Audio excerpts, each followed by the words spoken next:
Yes, Cikgu Azim di sini. So hari ni cikgu nak go through terlebih dahulu bab 3 form 4 bab 3 iaitu dokumen perniagaan.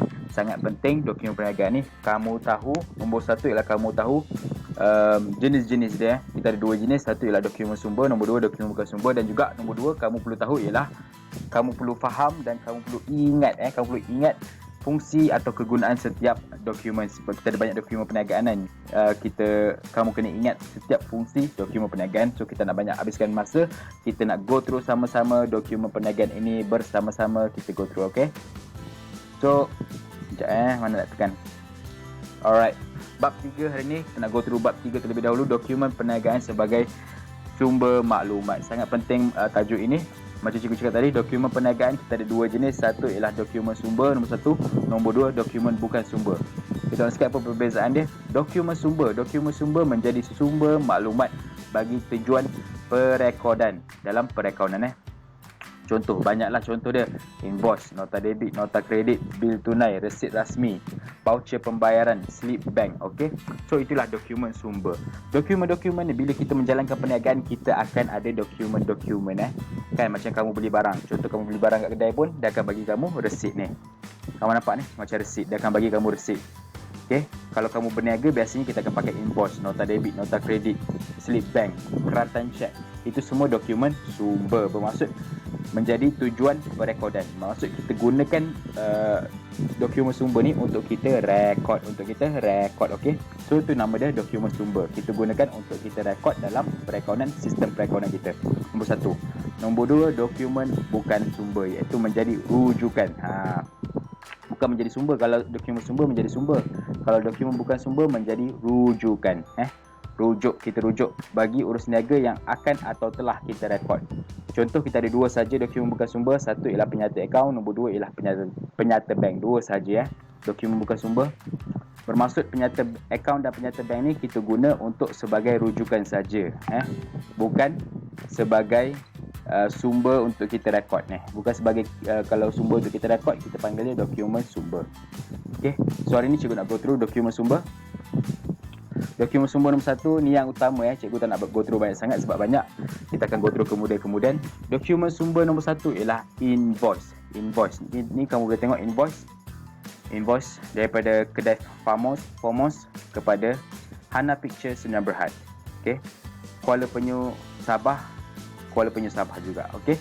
Digunakan, nampak ni, digunakan ketika pembeli membeli barang niaga secara kredit. Iaitu apa? Kalau secara kredit ialah bermaksud kita jual beli barang niaga secara hutang. Secara hutang kita beli barang niaga secara hutang. Itu ialah kita pakai invoice. Invoice asal, dia ada asal ni. Kita tengok dia ada asal atau salinan. Sekejap cuba tunjuk sikit invoice. Invoice asal diserahkan kepada pelanggan, manakala invoice salinan disimpan oleh pembekal. Dalam kata lain, kalau kita pegang invoice asal, kita sebagai pembeli. Kalau kita pegang invoice salinan, kita sebagai penjual. Itu satu cara kita boleh tahu sama ada invoice ini sama ada kita beli atau kita jual. Okey. Kalau asal, kita pegang asal, kita pembeli. Kalau kita pegang salinan, kita sebagai penjual. Okey, itu nombor 1.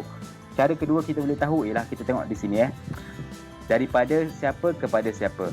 Semua invoice, nota debit, nota kredit, semua semua dokumen perniagaan ini dikeluarkan oleh penjual ataupun pembekal. Jadi pembekal, penjual yang keluarkan invoice. Contoh macam kamu beli barang kat kedai kan. Kalau kamu beli handset, takkan kamu bagi resit dekat penjual. Penjual yang bagi kamu resit. Penjual yang bagi kamu invoice. Jadi penjual yang keluarkan semua ni. Jadi kita tengok sini kedai Fomos. Kedai Fomos ni kepada Hana Picture. Bermaksud kedai Fomos ni yang keluarkan. Dia yang keluarkan invoice. Bermaksud kedai Fomos ni ialah penjual. Hana Picture Sdn Bhd ialah pembeli. Iaitu Hana Picture yang terima. Okey. Itu nombor 1. Nombor 2 ialah nota debit. Apa cikgu cakap? Invoice ini kita boleh betulkan. Penjual boleh betulkan invoice dengan dia nak tambahkan atau dia nak kurangkan, dia boleh betulkan dengan mengeluarkan nota debit 1, nombor 2 nota kredit yang kita akan belajar kejap lagi. Nota debit dia boleh betulkan, iaitu boleh tambah ataupun dia boleh tolak, kurangkan, boleh menambahkan dan boleh mengurangkan. Digunakan untuk memberitahu pembeli bahawa baki hutangnya bertambah. Bertambah. Kita nak tambahkan. Jadi kita keluarkan nota debit. Contoh, terkurang charge. Terkurang nyata di invoice. Dikenakan charge tambahan. Terkurang charge ke, lepas tu kita nak tambah charge ke, kita nak kenakan faedah ke, kan? Faedah ni charge lah. Kita kenakan charge tambahan. Jadi kita nak tambah. Invoice sebelum ni kita boleh tambah. Contoh invoice sebelum ni 1000 saja, kita nak tambah jadi 1100. Jadi kita nak tambah RM100 tu, kita kena keluarkan RM100 nilai nota debit. Okey. Sama macam tadi juga, kita ada asal, kita ada salinan. Dua salinan asal, kalau asal kita sebagai pembeli, salinan kita sebagai penjual. Sama macam invoice cikgu terangkan panjang lebar tadi. Okey. Itu nota debit. Nota debit, ingat nota debit menambahkan, nota kredit terbalik pula mengurangkan Sekejap Dihantar untuk memberitahu pembeli. Bermaksud penjual hantar kepada pembeli. Penjual yang keluarkan nota kredit ni. Dihantar kepada pembeli untuk memberitahu pembeli bahawa baki hutangnya telah berkurang. Contohnya pulangan jualan. Bila kita pulangkan jualan, nilai invoice kita sepatutnya berkurang lah. Contoh invoice kita sebelum ni 1000, kita pulangkan balik sikit barang. Jadi invoice kita sepatutnya katakan 800. Jadi nak kurangkan jadi 800 tu, 200 berkurang, kita kena keluarkan nota kredit Pulangan jualan, invoice terlebih nyata ataupun terlebih charge Ada dua salinan juga, asal nombor 1, nombor 2 salinan. Sama macam tadi. Itu nombor 2 itu nombor 3 kan. Satu tadi invoice, jual beli barang niaga secara kredit, nombor 1. Nombor 2 apa panggil? Nota debit menambahkan invoice, nota kredit mengurangkan invoice. Okey, so 3. Sekarang ni nombor 4 yang utama, cikgu nak bagi 5 saja hari ni. Nombor 4 ialah bil tunai. Bil tunai digunakan, kita tengok sini, ni bil tunai daripada pemborong Amber kepada Silan Enterprise. Bernilai ni, kita ambil nilai dia RM80 RM85. RM85 saja nombor cek. Dia guna bank. Dia guna cek lah. Digunakan bagi urus niaga jual dan beli dengan menggunakan tunai atau bukan atau cek. Bil tunai asal dihantar kepada pembeli dan salinan disimpan oleh pembekal ataupun penjual lah. Okey, macam cikgu cakap tadi lah. Asal, pembeli, salinan, penjual. Sama saja ni. Nampak ni? Ada asal, bermaksud ni ialah pembeli. Pembeli ialah Silan Enterprise Okey, macam cikgu cakap tadi, invoice ialah kita rekod jual beli barang niaga secara kredit. Kalau bil tunai ialah jual beli barang niaga secara tunai. Nampak ni? Jual beli barang niaga secara tunai ataupun cek. Okey. Itu nombor 4. Nombor 5 kita teruskan. Last. Cikgu dah go through hari ni.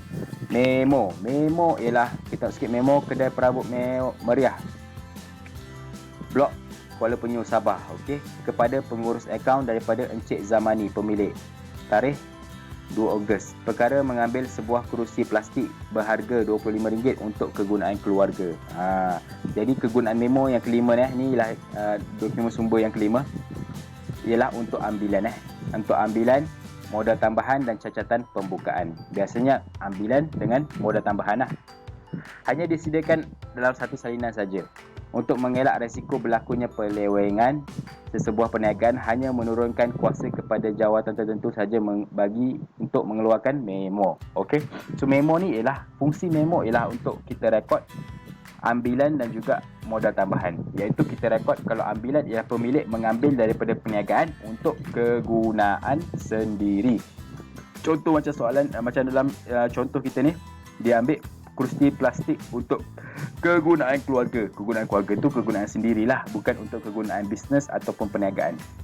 Jadi kalau dia buat ambilan, kita akan rekod menggunakan memo. Nombor 1. Nombor 2 ialah modal tambahan. Bermaksud dia masukkan duit peribadi dia ke dalam perniagaan. Contoh, dia masukkan duit peribadi dia RM10,000 sebagai modal tambahan. Jadi kita rekod menggunakan memo. Tu nombor 2 modal tambahan. Jadi memo kita guna untuk 1 ialah ambilan, nombor 2 ialah modal tambahan. Okey, kita teruskan. Ni untuk kefahaman kamu aliran dokumen ni untuk kefahaman kamu, bagi kamu nampak apa yang cikgu terangkan selama ini, iaitu 5 dokumen sumber yang utama. Aliran dokumen bagi urus niaga secara tunai. Bila kita jual beli barang niaga secara tunai, kita ada pembeli, kita ada pembekal ataupun penjual. Pembeli bayar terus kita beli secara tunai, kita bayar terus, iaitu kita bagi dia cek ataupun tunai. Pembekal akan beri terus kita bil tunai. Mudah saja Ingat bil tunai ialah jual beli barang niaga secara tunai. Kalau secara kredit kita pakai invoice bukan bil tunai. Seterusnya. Ini mudah saja kalau secara tunai, bil tunai saja. Okey, aliran dokumen bagi urus niaga secara kredit pula. Urus niaga secara kredit cikgu cakap apa tadi bermaksud? Urus niaga secara kredit bermaksud urus niaga secara hutang. Hutang bermaksud kita jual terlebih dahulu, kita berhutang. Kan? Contoh cikgu jual kat kamu nilai bernilai RM1,000. Kamu beli dengan cikgu tapi kamu tak bayar terus. Kamu cakap okey lagi sebulan lah cikgu saya bayar. Bermaksud kamu beli secara hutang lah. Cikgu jual secara hutang, kamu beli daripada cikgu secara hutang. Itu bermaksud secara kredit. Okey, ni ialah aliran dia. Nombor 1, pembekal akan beri kita invoice. Ingat invoice, kegunaan invoice ialah jual beli barang niaga secara kredit invoice. Kemudian nombor 2, pembekal atau penjual boleh meningkatkan atau mengurangkan nilai invoice dengan mengeluarkan nota debit ataupun nota kredit. Jadi, ingat nota debit ialah kita nak menambahkan invoice kita. Kalau nak mengurangkan, kita akan keluarkan nota kredit. Itu nombor 2. Nombor 3 ialah pembeli kena bayar lah. Kita dah berhutang, kita perlu bayar. Kita bayar pakai cek ataupun tunai. Itu nombor 3. Nombor 4, bila kita dah bayar, pembekal atau penjual akan beri kita ni. Nombor 4, resit. Itu saja urus niaga secara kredit. Complicated, tak ada complicated sikit, banyak step sikit kan. Tapi tak complicated sangat. Okay? Tengok sikit. So itu saja dokumen sumber yang cikgu nak terangkan pada hari ini. Tak nak buat video banyak panjang. Okey, so ingat kita ada ni lah bab form 4, bab 3 iaitu dokumen dokumen perniagaan iaitu cikgu terangkan iaitu kita apa panggil? Dokumen perniagaan kita ada 2 jenis. Satu ialah dokumen sumber, nombor 2 ialah dokumen bukan sumber. Hari ini cikgu terangkan 5 dokumen sumber yang utama. Nombor 1 invoice, nombor 2 nota debit, nombor 3 nota kredit, nombor 4 bil tunai, nombor 5 memo. So kamu kena ingat fungsi dan kegunaan setiap dokumen sumber ini. Okey, so itu saja daripada cikgu. Jumpa di video seterusnya atau di masa akan datang. All the best. Have a good day everyone.